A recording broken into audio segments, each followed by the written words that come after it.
আমার ঠাকুর ঘরটা আগে কেমন দেখতে লাগছিল একটুখানি তোমরা দেখে নাও। কেননা অনেক দিন থেকেই ভাবছিলাম ঠাকুর ঘরটাকে একদম ডিপ ক্লিন করব, তবে সময় আর হয়ে উঠছিল না। আর আজকে যেহেতু রবিবার ছিল, ছুটির দিন, সেই জন্য সকাল সকাল স্নান টান সেরে নিয়ে এখন চলে এসেছি আমার ঠাকুর ঘরে। ঠাকুর ঘরটা পরিষ্কার করব। ওই যে বাড়িতে গেছিলাম, তারপর থেকে আর পরিষ্কার করা হয় না। তোমরা তো জানো প্রত্যেক সপ্তাহে আমি এই সিংহাসন সমস্তটা সরিয়ে মাঝে মধ্যে ঝুল হয় বা ধুলো ধুলো থাকে, সেগুলো পরিষ্কার করে নিই। তবে আজকে ভেবেছি যে না, আজকেই করতে হবে, তা না হলে এরপরে আর সময় পাবো না। এখন করে যেহেতু চিকুকে স্কুলে সেই কারণে হাতে একটু ছুটির দিনগুলো কিংবা সময় পেলেই টুকটাক কাজগুলো এগিয়ে নিতে হবে, তা না হলে না ওই অন্য দিনের ভরসায় থাকলে এই কাজগুলো আর হবে না।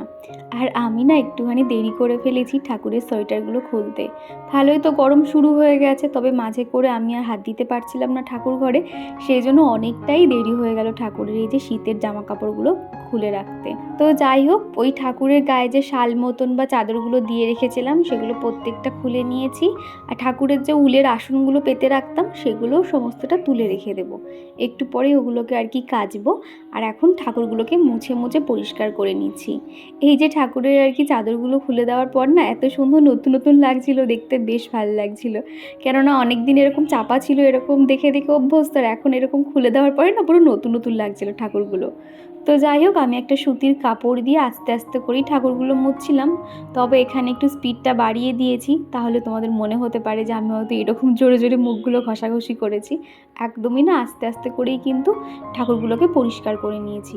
আর সিংহাসনগুলোও মুছে মুছে নেব। আর এদিকে যে টেবিল মতন পাতা আছে, এই জায়গাটাও কিন্তু একটু পরিষ্কার করে নেব। আমার ওই রাধাকৃষ্ণ ঠাকুরের যে মূর্তিটা দেখলে মাটির, ওটাই আমার প্রথম ঠাকুর ছিল। প্রথম বাড়িতে ওই একটাই রাধা মাধব ছিল, তারপর আস্তে আস্তে অনেক ঠাকুরগুলো বেশ হয়ে গেছে। একবার ওই শিয়ালদা থেকে ফেরার পথে ওরকম বজরংবলী ছবিটা দেখে ওখান থেকে এনেছিলাম। আর এই মা কালীটা দেখতে পাচ্ছ, আমাদের বাড়ি থেকে বেশ খানিকটা দূরে একটা বাজার আছে, সেখানে ওই কালী পুজোর সময় গিয়ে কালী ঠাকুরের ছবিটা এনেছিলাম। ভেবেছিলাম যে কিছু না করতে পারি, বাড়িতে অন্তত ফুল মিষ্টি দিয়ে ভগবানকে তো পুজো করতে পারবো, সেই জন্যই কালী ঠাকুরের মূর্তিটা এনেছিলাম। আর এদিকে যে জগন্নাথ দেবের পিকচারটা দেখলে, ওটা যখন আমার দিদিরা পুরীতে বেড়াতে গেছিলো আমার জন্য এনে দিয়েছিল। আর রাধা মাধবের যে আর কি আলোক্যটা দেখলে, ওটাও আমার দিদি মায়াপুর থেকে এনে দিয়েছিল। যে যেখানে যায় আমার জন্য কিছু না কিছু নিয়েই আসে। আর এই যে একটা দেখতে পাচ্ছ, বাড়িতে যে 30 টাকাওয়ালা আসে, ওনার কাছ থেকেই নিয়েছিলাম ঠাকুরগুলোকে তখন রাখবো বলে। আসলে আমার তো যেহেতু বড় সিংহাসন না, সমস্তটা এক জায়গা তো রাখতে পারি না। তবে এই র্যাকটা আনার পর কিন্তু অনেকটাই সুবিধা হয়েছে, ঠাকুরগুলোকে বেশ থাকে থাকে রাখতে পারি, আর দেখতেও কিন্তু বেশ ভাল লাগে। আর এই যে ওয়ার্ড্রপটা দেখতে পাচ্ছ, এগুলোও কিন্তু কিনেছি, তো তোমরা দেখেছো, এটা এত হেল্পফুল না। মানে বাচ্চাদের জামা কাপড় থেকে শুরু করে বা যে কোনো জিনিসপত্র এদিক ওদিক ছড়িয়ে ছিটিয়ে না রেখে এরকম একটা মাল্টি কালার যদি ওয়ার্ড্রপ ঘরে কোথাও রাখো না, তোমার ঘরটা কিন্তু গোছানোও মনে হবে। আর এখানে পার্ট বাই পার্ট রাখলে প্রত্যেকটা তুমি হাতের কাছে পেয়েও যাবে। ঠাকুরের জিনিসপত্র তো এখন অনেক কিছু হয়ে গেছে, আগে আমার এই সমস্ত কিছুই ছিল না, বিশ্বাস করো। তবে আস্তে আস্তে হয়ে গেছে। আমি তো সবসময় মনে করতাম যে না, এখন ভাড়া বাড়িতে থাকি, ঠাকুর ঘর সেরকম রাখবো না, যখন নিজের একটা বাড়ি করব তখন আর কি এরকম করব। তবে আমার কেন জানি না মনে হলো যে না, আমরা যেভাবে আছি ভগবানকেও ঠিক সেইভাবেই রাখবো। তারপর থেকে ঠাকুর ঘরের জন্য একটু একটু করে জিনিসপত্র কিনতে শুরু করলাম। জানি না কতদিন বাঁচবো বা কিছু, তবে এই যে ঠাকুর ঘর করার যে একটা আশা, এইভাবে আর কি পূরণ করে নিচ্ছি। আর আমার শ্বশুরবাড়িতে কিন্তু বড় সিংহাসন দুটো রয়েছে, তোমরা তো সবাই দেখেছো। ওখানেও কিন্তু ঠাকুরঘর বাবা খুব সুন্দর করে পরিষ্কার পরিপাটি করে রাখে, আমার বেশ ভালো লাগে। তবে আমি তো অতটা গুছিয়ে রাখতে পারি না, তবে যতটুকু পারি এইভাবেই ছোট্ট জায়গার মধ্যে গুছিয়ে রাখি। এদিকে সিংহাসন প্রত্যেকটা জায়গায় একটুখানি কাপড়টা ভিজিয়ে নিয়ে মুছে নিয়েছি। আর আমার সিংহাসনটা যেহেতু আমি বাড়িতে কালার করেছি, যখন একটু ময়লা মতন মনে হয়, আমি না একটুখানি ওই ঠাকুরের সাবান আর একটু স্কচ ব্রাইট দিয়ে ঘষে নিই, একদম কিন্তু পরিষ্কার হয়ে যায়, কোনো রকম অসুবিধা হয় না। আর এই ছোট্ট সিংহাসন বা ঠাকুর ঘরটা তোমরা সবাই এত পছন্দ করো, এত প্রশংসা করো, আমার ভীষণ ভালো লাগে। আর এমনিতেও ঠাকুর ঘরের আমার এই জায়গাটা আমার ভীষণ প্রিয় একটা জায়গা বলতে পারো। তো যাই হোক, একটু একটু করে যেটা যেখানে থাকে সেইভাবেই আর কি রেখে দিচ্ছি। আর আজকে কেন বলো তো কাপড়গুলো চেঞ্জ করছি, জানি তো সামনে বৃহস্পতিবার আসছে, তখন তাহলে না চেঞ্জ করলেও হয়ে যাবে, তা না হলে ওই বৃহস্পতিবার করবো ভাবলে না এগুলো আর হয়ে ওঠে না। আজকে সকাল সকাল উঠে পড়েছি শুধুমাত্র এই ঠাকুর ঘরটাকে পরিষ্কার করব বলে। তারপর আজকে তো সেরকম কিছু রান্না করব না, ওই ফ্রাইড রাইস মতন আর আলু পনিরের একটা মাখা মাখা তরকারি করব, চটজলদিও হয়ে যাবে। তোমাদেরকে বলেছিলাম না ঠাকুরঘরটা সুন্দর করে ডেকোরেশন করব, তবে এখন আর করলাম না। এরপরে আরও সুন্দর করে যখন করব তখন পুরোটাই তোমাদেরকে দেখাবো, কোথায় কিভাবে আমার ঠাকুরের জিনিসপত্রগুলো গুছিয়ে রাখি আর কিভাবে অর্গানাইজ করছি। তোমরা তো দেখেছিলে বাড়িতে গিয়ে আমি নেটের কাপড় কিনে এনেছি, তো সেগুলো দিয়ে একটা প্ল্যানিং করে রেখেছি কিভাবে সাজিয়ে রাখবো। তো তখনও আশা করছি তোমাদের দেখতেও ভালো লাগবে। এখন আপাতত এইভাবে পরিষ্কার করে নিয়েছি, দেখতে কেমন লাগছে অবশ্যই তোমরা কমেন্ট করে জানিও। আর তারপরে চলে এসেছি রান্নাঘরে। এখন এই যে দেখলাম কি সর্ষের তেলটা ঢালতে হবে। আমার আগের ভিডিওতে এক বন্ধু জিজ্ঞাসা করেছো চিকু কত ইয়ার্স থেকে কথা বলতে শিখেছে। চিকু কিন্তু অনেক দেরিতেই কথা বলতে শিখেছে জানো তো। মোটামুটি যখন ওর 3 বছর বয়স হয় তখন তো অস্পষ্ট কথা বলতো, 3.5 বছরে মানে পুরো সেন্টেন্স বলতে পারতো না, ভেঙে ভেঙে বলতে পারতো যে জল খাবো এরকম কথাটা বলতে পারতো না। তবে 4 বছরে পড়ার পর থেকে একটু একটু করে আগের থেকে এখন অনেকটাই শিখেছে বলতে পারো। আর রূপা আমাকে বলেছো প্রতিদিনের মতন আজকের ভিডিওটাও দেখলাম, খুব ভালো লাগলো, ভিডিওটা সুন্দর হয়েছে, আরও অনেক কথাই বলেছো।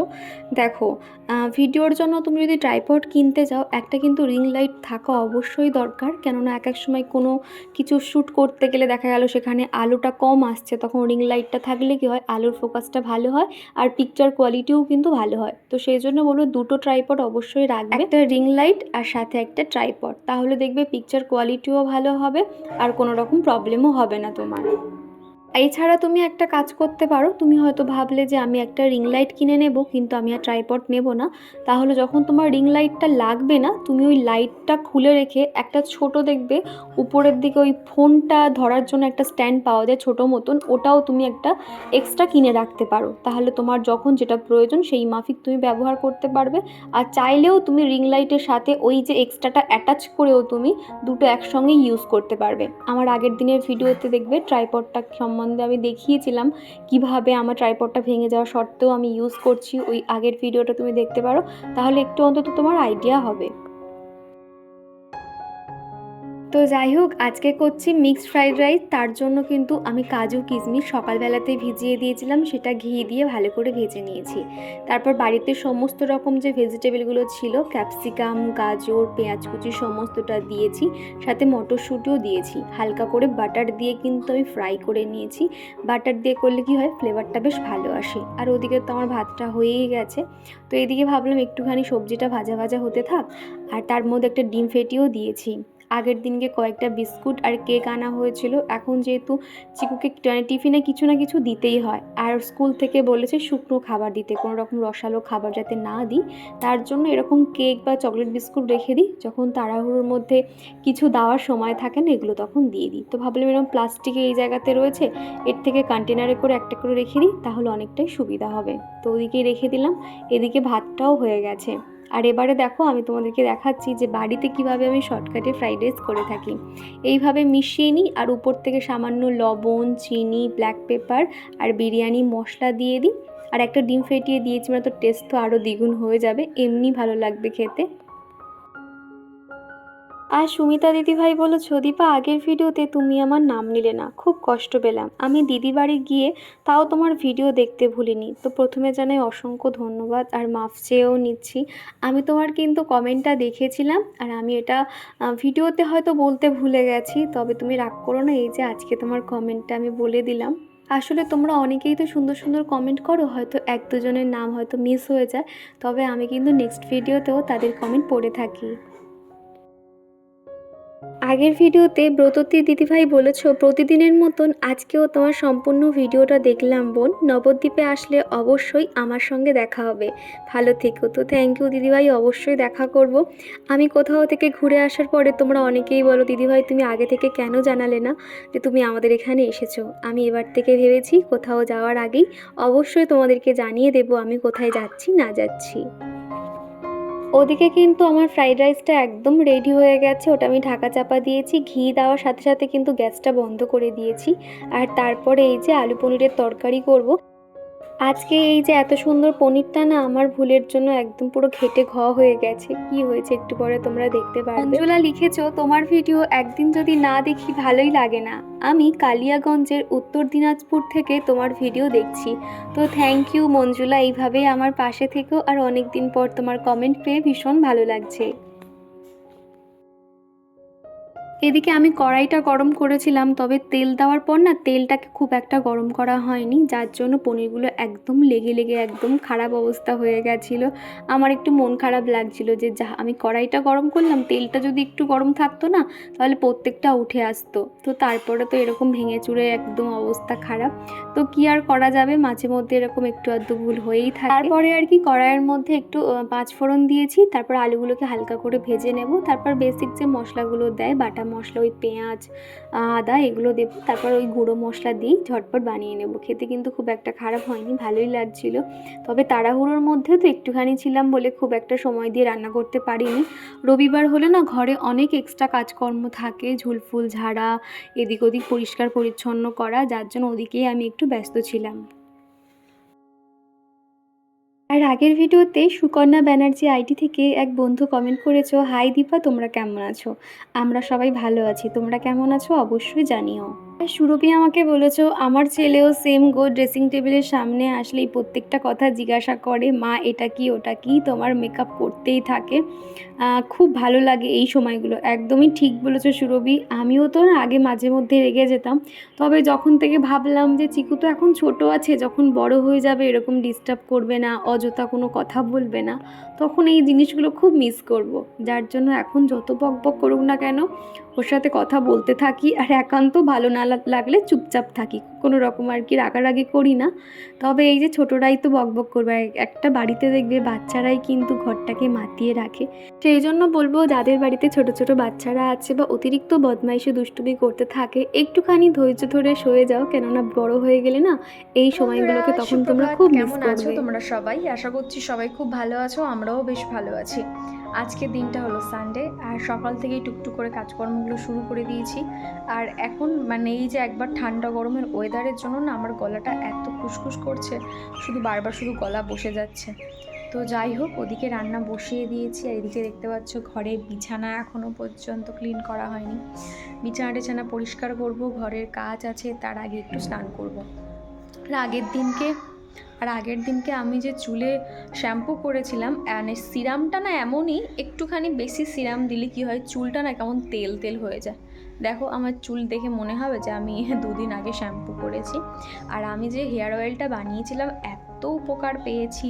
দেখো এদিক থেকে ছোট ছোট চুল পুরো ভরে গেছে, এই যে দেখতে পাচ্ছ, এই যে ছোট ছোট চুলগুলো ভরে গেছে। আর এমনিতেও আমার যেহেতু লেয়ার কাট, তো মানে এখন ভাবছি যে চুলটাকে বড় করব। আর লেয়ার কাট থাকলে কী হয় জানো তো, নিচের দিকে লম্বা থাকে, উপর থেকে পুরো থাক থাক করে মানে যে ছোট ছোট স্টেপগুলো পড়ে, তার জন্য না চুল মানে অনেকটাই আর কি বিনুনি করলে কম কম মনে হয়।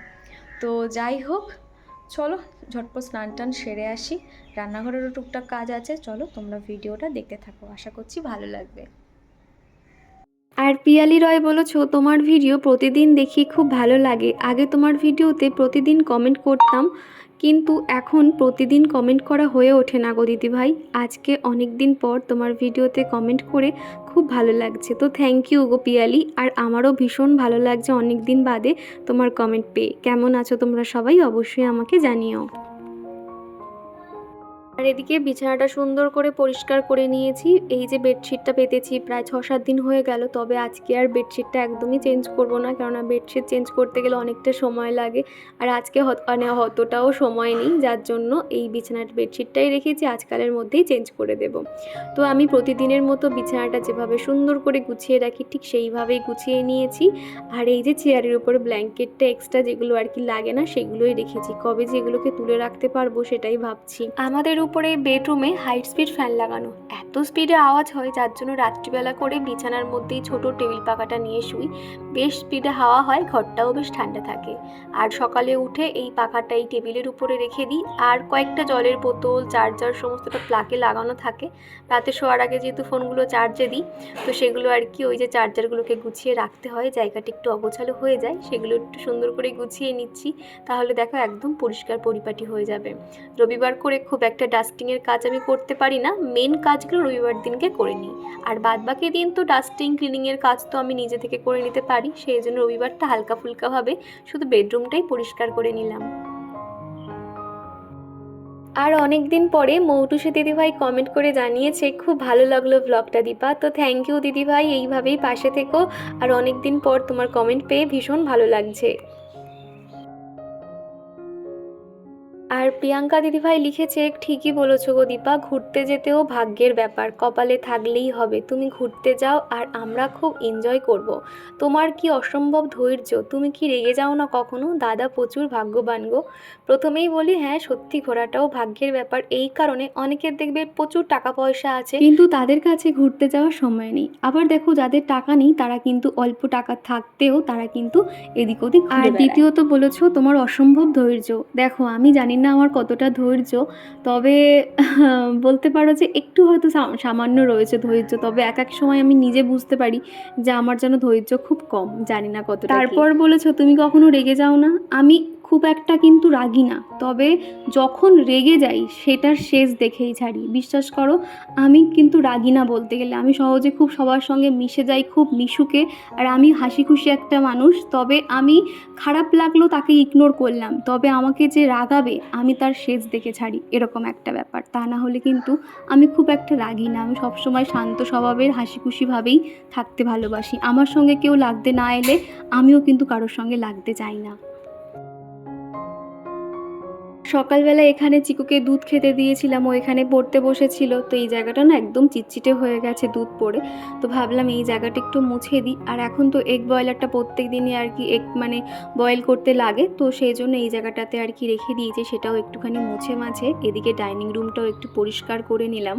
আর এই যে প্লেটটা দেখতে পাচ্ছ, এখানে জলের একটা জাগ রাখা হয়, আর টিফিন বক্সে রয়েছে আমের একটা আচার। মাঝে মধ্যে কি হয় ভাতের সঙ্গে এদিকে বিশেষ করে ডাল হলে তখনই আচার দিয়ে খেতে বেশ ভালো লাগে, সেই জন্য ওই বক্সের মধ্যে আচারটা রয়েছে। তারপর চলে এসেছি আমার কয়েকটা ইনডোর প্ল্যান্টের কাছে। এই গাছগুলো আমার ভীষণ প্রিয় বলতে পারো।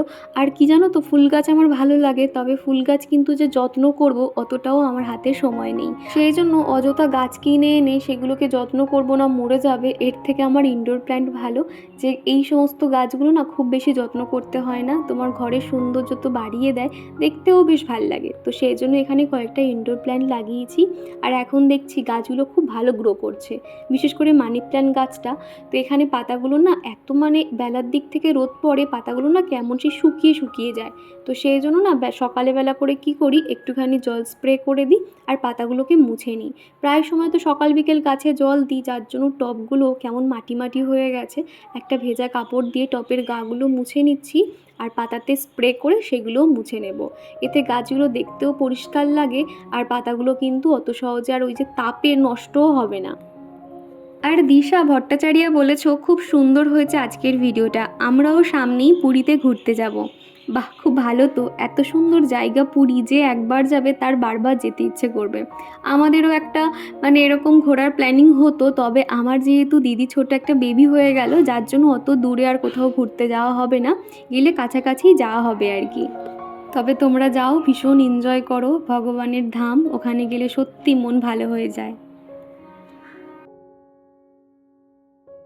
বন্দিতা মাদার্স ব্লগ আইডি থেকে এক দিদিভাই লিখেছো, তোমার ভিডিও দেখতে আমার খুব ভালো লাগে, কথাগুলো খুব মিষ্টি, জিগু সোনাকে অনেক অনেক ভালোবাসা।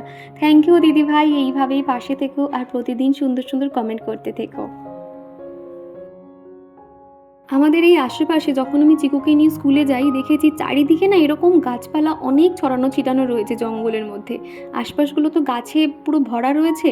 আমি একটা জায়গায় কিন্তু স্নেক প্ল্যান্টের গাছও দেখেছি, আরেকটা জায়গায় লাল মতন গাছটা যেন কি নাম মনে পড়ছে না, মানি প্ল্যান্টও দেখছি। তো রাস্তায় জঙ্গলে হয়ে রয়েছে, যখন যাবো আর কি নিয়ে আসবো ভাবছি। আর তারপরে কিন্তু রান্নাবান্না সমস্তটা কমপ্লিট করে এখন চলে এসেছি রান্নাঘরটা পরিষ্কার করে নিতে। অফ ক্যামেরাতে সমস্তটাই পরিষ্কার করা হয়ে গেছে, বাসন কোসনও মেজে নিয়েছি। আর রান্নার পরে এই কাপড়গুলো প্রত্যেক দিনকে আমি পরিষ্কার করে নিই। এই যে ছোট্ট একটা কন্টেনারে করে আমি সার্ফ রেখে দিই, মোটামুটি 3টে কন্টেনারে রেখেছি। একটা ছোট কন্টেনারে এই যে ঠাকুরের সার্ফটা রাখি, ঠাকুরের জামা কাপড় পরিষ্কার করার জন্য।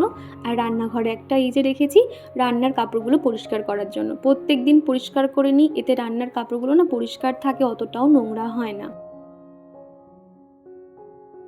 আবারও তোমাদের সঙ্গে দেখা হচ্ছে সেই বিকেলবেলা। ঘড়িতে এখনই 5টা সাড়ে 5টা মতন বাজবে। তো দুপুরে খাওয়া দাওয়ার পরে একটু রেস্ট করেছে, সবাই ঘুমিয়েছে, তবে আমি আর ঘুমাইনি। আমি ওই ফোন ঘাঁটছিলাম, ফোনে মুভি দেখছিলাম। সারা সপ্তাহ তো সময় পাই না, একটুখানি ইচ্ছে করে যে একটু সময় কাটাবো, টাইম স্পেন্ড করব, এরকম ভাল লাগে আর কি। মুভি দেখছিলাম, ওয়েব সিরিজ। তারপর উঠে এই যে ওর পাপার জন্য চা বসিয়ে দিয়েছি আর চিকুর জন্য দুধ বিস্কুট দিয়ে দিয়েছি। একটু পরেই আমরা বার হব। বাড়ি থেকে খানিকটা গেলেই গঙ্গা আছে, এত সুন্দর ওখানে হাওয়া হয়। এই সন্ধ্যের সময়টাতে ওখানে গিয়ে সবাই বেশ বসে থাকে, সময় কাটায়, ওখানেই আর কি যাব। তো এখন এই যে আমি একটু রেডি হয়ে নিচ্ছি। কেউ একজন জিজ্ঞাসা করেছিলে, দীপা তুমি হালকা ফুলকা কীভাবে মেকআপ করো, একটু শেয়ার করো। এখানে আমি কোনো রকম মেকআপ করছি না, টুকটাক কোথাও যাওয়ার হলে কিভাবে রেডি হই চলো তোমাদেরকে শেয়ার করি।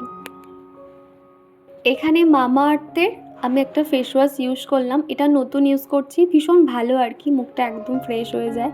তো তারপরে আর কি মুখে একটা ময়শ্চারাইজার লাগাতে হবে। তো এখানে আমি সেটাফিলের একটা ময়শ্চারাইজার লাগিয়ে নিয়েছি, ভীষণ সফট থাকে স্কিনটা, একটা গ্লোয়িং ভাব চলে আসে।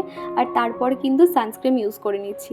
সানস্ক্রিন না আমি দিনে হোক রাতে হোক সবসময় ইউজ করি, এই কারণে এই সানস্ক্রিনটা এত সুন্দর একটা হালকা মেকআপের ফিনিশিং দেয়, যেটা ভীষণ ভালো লাগে। তবে আমি যখন প্রপারভাবে মেকআপ করি তখন কিন্তু আমার ড্রাই মেকআপটা খুব একটা ভালো লাগে না। তখন এই কম্প্যাক্ট পাউডারটা কিন্তু আমি ওই চোখের নিচে, থুতনিতে, এই সমস্ত জায়গায় দিই। তা না হলে আমার একটা গ্লোয়িং চকচকে যে মেকআপ লুকটা, ওটাই ভালো লাগে। তবে প্রিয়াঙ্কা দিদিভাই সম্ভবত বলেছিলে, তো আমি প্রপারভাবে একটা মেকআপ কোনো একটা দিন শেয়ার করে দেব। এখন আপাতত টুকটাক কোথাও যাওয়ার সময় কিভাবে রেডি হই সেটাই তোমাদেরকে শেয়ার করছি। তো এখানে আমি আইব্রো পেন্সিল দিয়ে ভ্রুটা ড্র করে নিয়েছি আর এখন লিপ লাইনারটা দিয়ে দিচ্ছি। আমি যখনই লিপস্টিক পরি লিপ লাইনার ছাড়া যেন আমার একটা অসম্পূর্ণ লাগে। তো এখানে আমি একদম চকলেট কালারের যে লিপ লাইনারটা হয় সেটা দিয়ে লাইন করে নিয়েছি।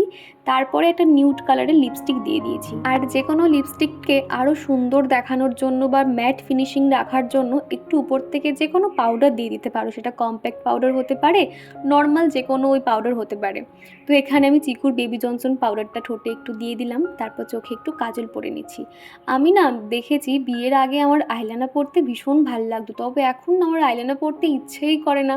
তোমরা মনে হয় কেউ আমাকে সেভাবে আইলাইনার পরতে দেখোইনি। আমার কাজল এখন ভীষণ ফেভারিট হয়েছে। তো কাজলটা চোখের শেষের দিকে একটু মোটা মোটা করে ঘষে নিয়েছি আর সামনের দিক থেকে ছোট্ট করে দিয়েছি, তাহলে চোখটা কিন্তু খুব একটা কাজল কাজল লাগে না, তবে একটু টানা টানা ভাব লাগে। তো রেডি হয়ে নিয়েছি আর এদিকে দেখো কি অবস্থা হয়ে গেছে। তো ভাবলাম ওরা তো এখনও রেডি হয়নি, তো এরই মধ্যে এই জায়গাটা একটু সুন্দর করে গুছিয়ে নিই। এখানে সমস্ত আমার শীতের মানে কসমেটিক্স বলো কিংবা গ্রীষ্মকালের রয়েছে। এত ছোট জায়গা তো আমি এরকম বক্সে বক্সে করে প্রত্যেকটা জিনিস আলাদা করে রাখি, এতে কি হয় আমার খুঁজে পেতেও সুবিধা হয় আর জায়গাটাও কিন্তু অর্গানাইজ থাকে। মাঝে মধ্যে একটুখানি অগোছালো হয়ে যায়, তবে সুন্দর করে একটু গুছিয়ে নিতে হয়। আর এরই সঙ্গে চলো আমার প্রিয় দিদিভাই ও বোনেদের নাম নেওয়া যাক। প্রথমেই কমেন্ট করেছে পাবরি পান্ডে আইডি থেকে দিদিভাই, রূপা সিথি শকুন্তলা বাগ আইডি থেকে এক বন্ধু, জয়তী বিশ্বাস, সুলতানা দাস, সুকন্যা ব্যানার্জি, সুমিতা দিদিভাই, ব্রততী দিদিভাই, সুরভি মণ্ডল ঘোষ, সুস্মিতা পাল, মঞ্জুলা, মৌটুসী দিদিভাই, পিয়ালি রয়, হাউসওয়াইফ ঝুমা দিদিভাই, রেহেনা দিদিভাই, বন্দিতা মাদার্স ব্লগ, পৌলমী, দিশা ভট্টাচার্যা, প্রিয়াঙ্কা দিদিভাই। তো তোমাদের সকলকে জানাই অসংখ্য ধন্যবাদ এত সুন্দর সুন্দর কমেন্ট করার জন্য। তো তোমাদের কাছে একটাই রিকোয়েস্ট, এইভাবেই পাশে থেকে যেও। আর এই যে সুতির প্রিন্টের চুড়িদারটা দেখছো, এটা ভীষণ সফট জানো তো। তবে আমি তখন একটু হেলদি মতন ছিলাম, সেই মাপেই তৈরি করা হয়েছিল। তবে আমি আগের থেকে এখন যেহেতু অনেকটাই রোগা হয়ে গেছি, এটা আমার একটু ঢলা মতন হয়। তাও হয়েছে, ভালোই গরম পড়েছে, ভাবলাম সুতির কোনো একটা জিনিস পরি, সেই জন্য এই চুড়িদারটা বার করলাম। এটা কিন্তু বেশ ভালো লাগছিল পরে, এত সুন্দর সফট ছিল। আর এর সঙ্গে আমি নর্মালি লেগিংস পরে নিয়েছি আর একটা ছোটো স্কার্ফ নিয়ে নিয়েছি। এখন আর বড় বড় ওড়না নিতে ভালো লাগে না, এই ছোটো স্কার্ফগুলোই ভালো লাগে।